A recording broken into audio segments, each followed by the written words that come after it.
Doctor Nitaben, જે મારા ભત્રીજી થાય છે, અને એમને જ્યારે પહેલી વખત મને મળ્યા ત્યારે પહેલી વખત જ કીધું હતું કે તમે મારા છો, હું તમારી છું. આ એક વાક્યથી મને એટલું બધું સારું લાગ્યું. ડોક્ટર તો છે, પણ છતાં પણ હૃદયની અંદર લાગણી ને પ્રેમ એટલો જ છે. મેં અનુભવ કર્યો. એની સાથે સાથે સત્ય સાંઈબાબાનું એક વાક્ય મને યાદ આવે છે, શ્રદ્ધા અને સબૂરી. આપણા જીવનની અંદર બે સિદ્ધાંત જો હોય તો આપણે ક્યારેય પાછા નથી પડતા. ને જ્યારે હિલિંગથી મને સારું કર્યું, એનર્જીથી સારું કર્યું કોમ્પ્યુટર દ્વારા, તો મને ત્યારે પણ એમ થયું કે મારી શ્રદ્ધા પહેલેથી બેસી જ ગઈ હતી, મને સારું થવાનું જ છે. અને સૌથી પહેલા જ્યારે બોરીવલીમાં ચોમાસાની અંદર મારા હાર્ટનો પ્રોબ્લેમ આવ્યો, મને શ્વાસ બહુ લાગતો હતો, એટલે હોસ્પિટલમાં દાખલ કરી, 3 દિવસ આઈસીયુમાં રાખી અને 6 લીટર પાણી કર્યા. ત્યાર પછી કરુણા હોસ્પિટલમાં મારી એન્જિયોગ્રાફી કર્યું, 3 નળી બ્લોકેજ આવ્યો. ત્યારે કંઈ સમજાણું નહીં કે આવું બધું કેમ થઈ ગયું કાંઈ. ત્યારે એની પહેલા પણ મારે કોન્ટેક્ટ થયો હતો નીતાબેનનો. ત્યારે વાત થઈ ગઈ, તમે ત્યાં આવો તો તમારું થઈ જાય.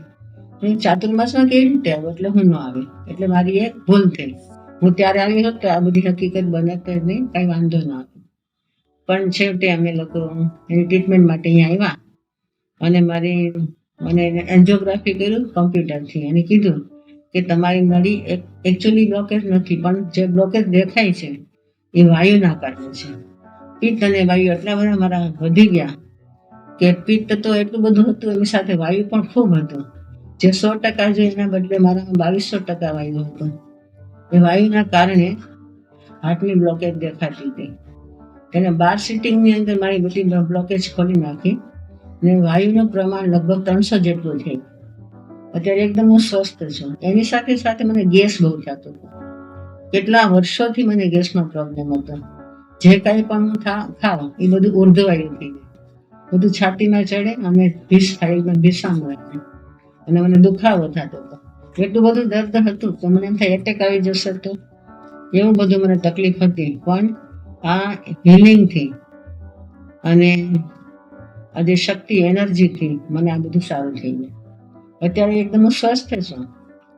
તો મને ઘણી વાર એમ થાય કે આવા પરિવારો અને આવી દીકરીઓ પણ આ કામમાં જોડાય છે ને કેટલી નિસ્વાર્થ સેવા.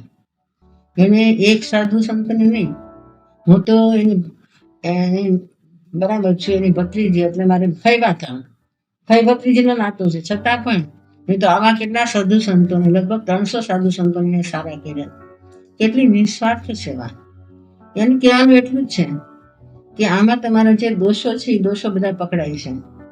જ્યાં તમારી અકડતા છે એ પકડાય છે. અકડ છે એ તમારા શરીરના અવયવોને અકડ કરી દે છે. એ તમારામાંથી જે અકડતા છે, પકડ છે, એ બધું તમે કાઢી નાખો. તમારા મગજની અંદર જે વિચારો દોડે છે એ વિચારોને તમે શાંત કરો. અને વિચારોમાં તમે જુઓ કે તમે કોના માટે શું વિચારો છો.